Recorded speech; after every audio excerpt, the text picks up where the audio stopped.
Have you ever wondered how hard it would be to do everything in Final Fantasy XIV? Well, last year I decided to put that to the test and see if me, the most average player in existence, could do it. We've still got a ton left to do and the hardest grinds are yet to come, so let's see if I can 100% ffxiv before I inevitably lose my will to live.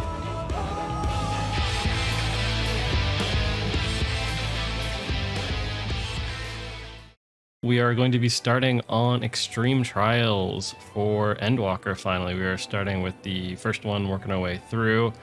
We can't unsync this. We have to do it the right way. A lot of the people doing this are going to be new from the FC, so it's going to be kind of interesting. The first Extreme is very... as long as you have one person that knows how to read the mechanics, it's pretty easy to follow along. You don't have to spread out. There's not a lot of personal... there's actually no personal responsibility for this entire fight, so technically you can just follow people around.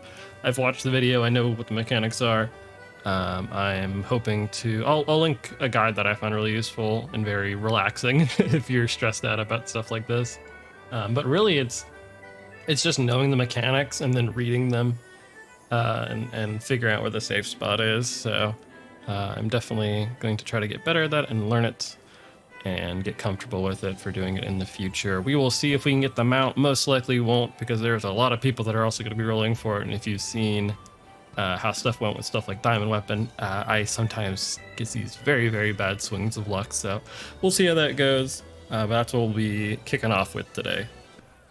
All right, not going to talk too much about Zodiark, mostly because as the first Extreme of the expansion, it's very welcoming to new people that have not done Extremes before. So if you're watching this and you've not done an Extreme and you want to, I would highly suggest this one. You can just kind of sheep people around by putting a marker on someone's head and following them. But I think if you're going to do that, I would really highly suggest just trying to learn the mechanics yourself, kind of be mindful of them, try to figure it out, because I think that is how you get better, and that's how I got better doing this Extreme, is just paying attention to stuff a little bit more. It can be a little bit of a crutch, but I think if you use it as an introduction rather than as a the only way you're going to be able to get through, I think you can really dip your toes in. And I think people should definitely give it a shot if they've not done Extremes in the past on content. Even now, I wouldn't even consider it. I mean, it's on content, but the gear you have just generally available, even without doing Savage, like, you can blow through this boss pretty well.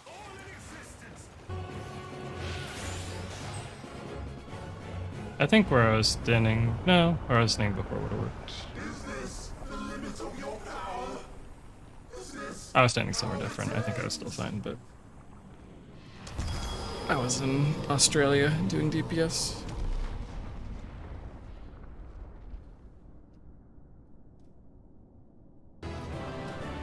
Yippee!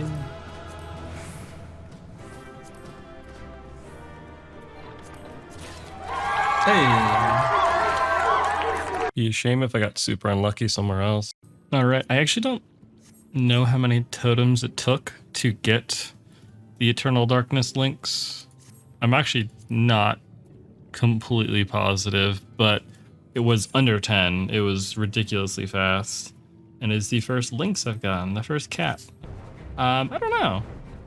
Fine, actually. I am not super impressed. They looked alright. Their head looks a little bit funky. I don't know. I actually like the Guibers from the previous expansion more so far. I don't know how the other ones look. I don't know how the cumulative one's gonna look, but actually I like the Guibers a lot more. But either way, that is the first Extreme knocked out, the easiest one, but we got very lucky with it. 3 more Extremes currently available to farm out for some mounts. I might try to pop into some party finders and try those out, but for now this is mount 101. We're chugging along. The mounts we were getting kind of stalled out a little bit right before we went on holiday, but now we're kind of picking up the pace again and grabbing some more stuff. And I think once we get deeper into PvP, that trend's going to continue.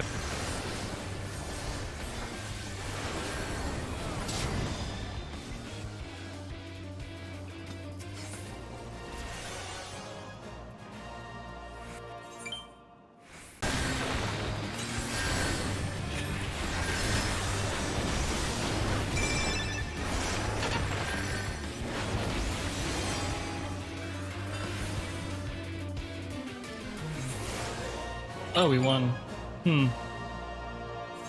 That's kind of cringe. It's good when you join front lines and within the first 10 seconds someone's being toxic before the fight's even started.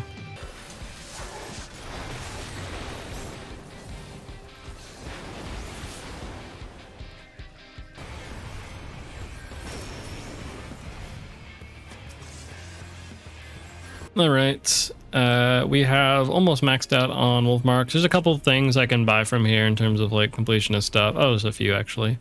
A few minions that are worth 15,000. The cap is 20,000, so it's a decent amount of wolf marks. All the hairstyles are either 18,000. Did I say 1,500? 15,000. These ones are 18,000 or 15,000. And then there's some orchestration rolls and some faded copies, which you have to restore yourself.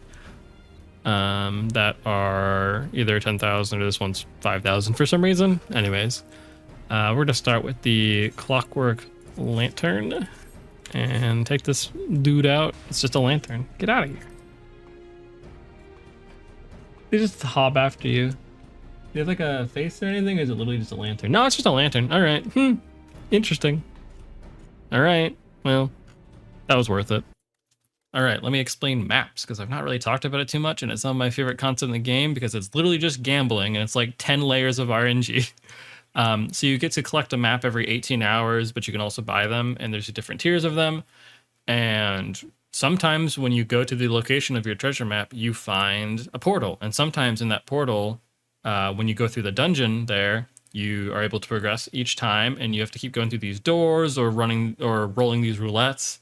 And after a certain amount of those, you can reach the end. But every single time going through a door or spinning the roulette, you can get kicked out. So you have multiple layers of RNG of getting all the way through. And then when you get to the end, specifically for these level 90 maps, if you get to the final boss, you defeat it, you get a drop of a resplendent feather. And if you get 3 of those, you can turn them in for a mount. They are purchasable, but as with the rules of the whole series, I cannot just go and purchase it. So I have to earn it myself, and with how we do roles in the FC and just generally in the people I know, you get dibs on things first if you are the owner of the map. So I need to get to the end of the map 3 different times on my own maps. So, and as you're seeing right here, we get to the end of this map, and it is my map actually. So I have 1 of 3 feathers I need. Gonna try making some more progress on that as we go, but it is difficult to get at the end of the map. It's completely RNG. Easy win. Hey, I got my first feather. 2 more. I don't want a secret Santa for people. Oh, it's the Royal Lunatender. Look at that dude. We got the Minion. What a cutie. I have no clue if the... Oh, how they like melted out of my body. What the heck just happened there? Anyways. So I was able to get the Royal Lunatender Minion, which will be our new minion for a while. I know I just started using the lantern, but yeah, we're gonna go use the Lunatender now. The only problem is I have no clue which tab it's in, and I am bad at actually. There we go. I mean, I think I know how this dude's gonna look. It's gonna look like a gold Lunatender. Still fun. I like them a lot. They walk with such power. Look at that. Like long stride. It reminds me of, it's like a Silent Hill enemy that runs that way. I've never played Silent Hill, so I don't know what they're called, but they like walk that way with like the long, lanky arms. Cool, another minion. A very rare minion too. It's just doing the same exact duty 300 times. It's not fun. There's nothing interesting with it. It's just hard to find people right now because everyone is sleepy.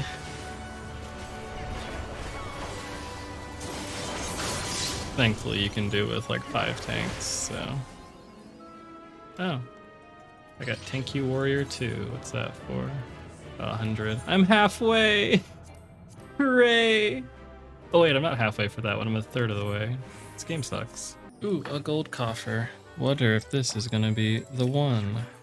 It will not be. I got another one of the hairstyles. I did get another one, and it's gonna be nothing. Woo! Okay, this is it. This is the one, I'm calling it. I've never said this is the one for any of these before, but I believe it for this one. This is going to be the one that lets me get out of here finally.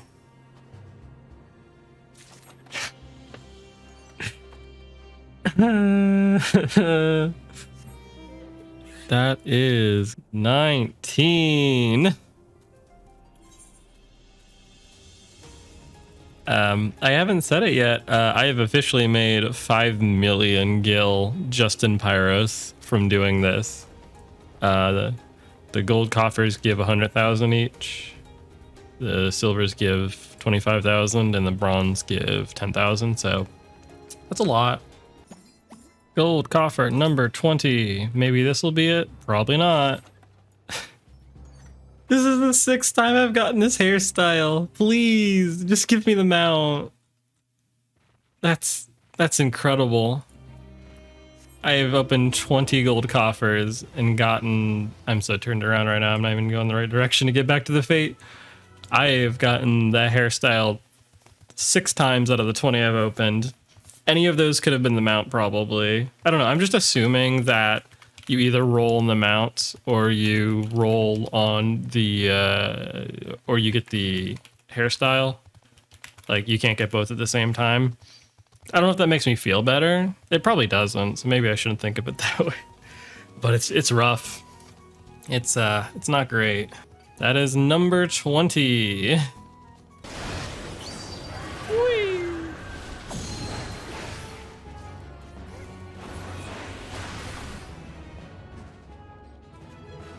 That's not the achievement. Yeah. Oh no, that is the right achievement. Never mind. I'm dumb. I played this game before, I promise. We now have the War Bear, not the Battle Bear, which I think is actually the other one you get. Yeah, the other one is the Battle Bear. Why do I have less progress on this one? This sucks. Anyways. I have a distinct feeling I'm not going... Well, I said I was not going to like any of the mounts for the tank farms. I actually like the bear. I don't know why. Just looks kind of nice. Looks like he gives great hugs, honestly. It's a cool looking dude. So you get 2 different... Oh. Looks like a mole when you're flying in the air. I don't know. I like him. I don't know why. I can't say why, really. Just looks like a great dude. There's another bear you get for doing another 100 of that exact same dungeon I did. So you don't technically have to do the dungeon that I'm doing for this. It's just the fastest one, and I'm an optimal gamer, but I might spice it up a little bit. Had some folks helping me out, which I really appreciate. Made it go by faster. We were just 4-personing it, but you can usually find 8 people parties if you're looking hard enough. Either way, that is the Battle Bear. That is 102 mounts, I believe. So we are quickly going past the 100 count. I should be getting another mount pretty soon. I won't say what it is. It'll be something a little new, a little fun. And we'll see where we go from there. Anyways, look at this dude just perched up here with his foot just floating. Anyways, it is 1 a.m. right now. I have no clue what happened, but I am in like extreme stomach pain right now. But only when I lay down. So I am up doing Eureka, because what else would I do at 1 a.m. when I can't sleep? So hopefully the game just blesses me with the mount to make up for the fact that I'm extremely miserable right now. We are over 250 coffers deep without the mounts. We still have not hit... Well, we did hit gold coffer number 20, never mind. Time kind of is just an endless loop here. And I want to get off this wacky ride, please. Alright, no gold chests at all. A few silvers. Last one we got just now was a silver as well, and got another triple triad card from it, which is completely useless. Not completely, you can get MGP for it, but either way, that's all I'm doing tonight. I spent like 2 hours doing Eureka when I'm feeling awful and didn't get anything for it. Currently, the total count of chests is around 270, 280-ish. I've made 5.75 million gil just from Pyrus. Still no mount. I literally just missed the pop-up, but I just made 128k from the Verminion tournament. Did I get first place? I don't think so. Oh, I did. Cool. That's the first time I've actually gotten first place, and I had a 50% buff to MGP because I used one of my cards. So yeah, it's a lot. it's a lot. Are we able to? Ooh, we're a little short. We're just a tiny bit short. I'm gonna try to do some of my challenge log stuff and see if we can get to 750 so we can get a mount real quick. Once again, it took me forever to find the correct prize exchange. I just scrounged together another 50k by doing some of the challenge log stuff I hadn't done yet this week and all that. So we gotta get the Typhon horn here and get that. Sorry if I sound a little bit out of it. This is still the same day where I recorded the Eureka clip. I don't even know if it made it in, but I am very under the weather, not feeling great, so just kind of pushing through. But this is a kind of a nice, it's always nice to knock out one of these to get a new mount. This is one of 3 of the 750,000 mounts. I just chose this one because why not? Alrighty, so I forgot that there was I got jump scared a little bit when Typhon spun around. I forgot about that. It's been a while. That is a really cool mount. So every time I get one of these mounts, I will let people know, as long as you just knock out, we put like the 30 minutes in to do your Verminion tournament and do fashion report. It's a lot of MGP per week, and you really don't have to think about it too much. You can get the Lunatender in pretty fast time. I'm getting close to a few PvP achievements. I wouldn't say close, but we're making good progress on it. I have done a couple frontline wins. We're at 44 crystalline conflict wins. We have only 7. I have not been doing front lines very much at all. This should bump up a little bit because of the Tombstone treasure hunt event that's happening, which I will talk about soon once it actually goes live. But either way, so making some progress on those. I think this is the one I'm closest to, and this is the one I'm actually actively pushing for. I don't know if they're going to be removing these from the game. I think originally they got rid of the disreputable priest, so this might be a limited time one, but I want to try to knock it out anyways because I need to do crystalline conflict anyways. It's a nice short-term goal. That's the one issue with PvP, I'll say, in terms of mount farming. There's not a lot of short-term goals. There's one mount that's easy to get. Looking forward to getting the series 1. It is going away in just over a month right now. The exact date's kind of not set, but in just over a month it's going away, so I am very ahead of where I need to be right now. I might actually slow down a little bit on it because of the event I was talking about, but again, I'll talk about that a little bit later. But either way, those are the big things right now. Eureka, PvP, knocking those 2 out, trying my best with that. We will have a fun, interesting clip pretty soon though, or not even clip, it'll be a little recording where I'll be talking over kind of a different mount that I'll be getting, hopefully. All right, welcome to P4S Hesperos. We did the first 3 fights last video, so this is the final fight of the first tier of Endwalker.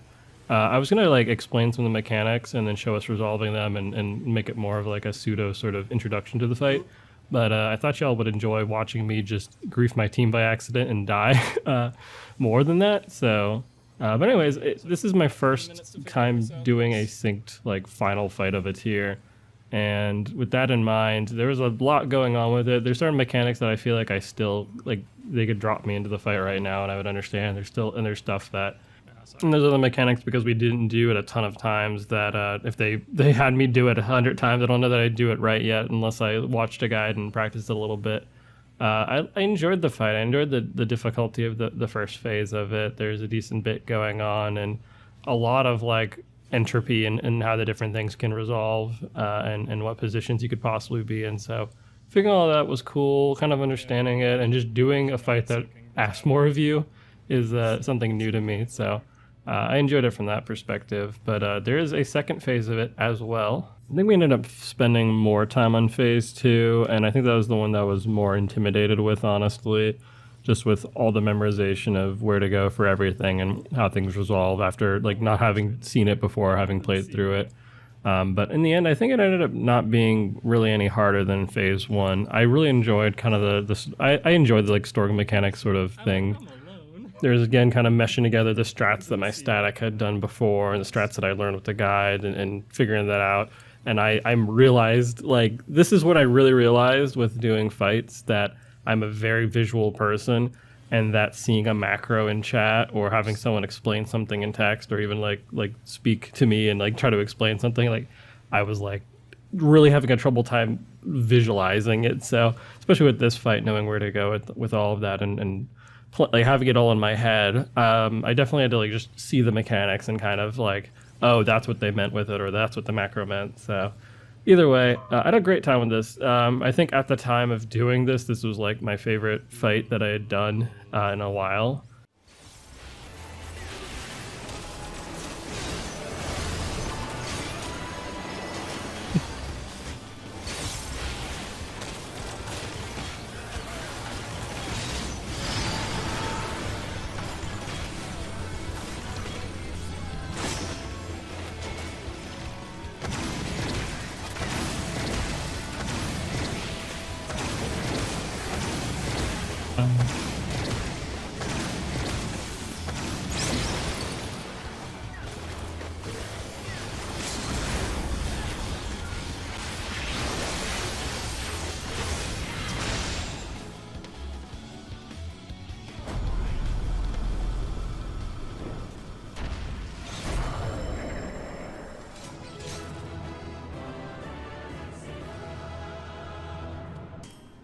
I think only 2 of us didn't have the mount, and I lost 50-50.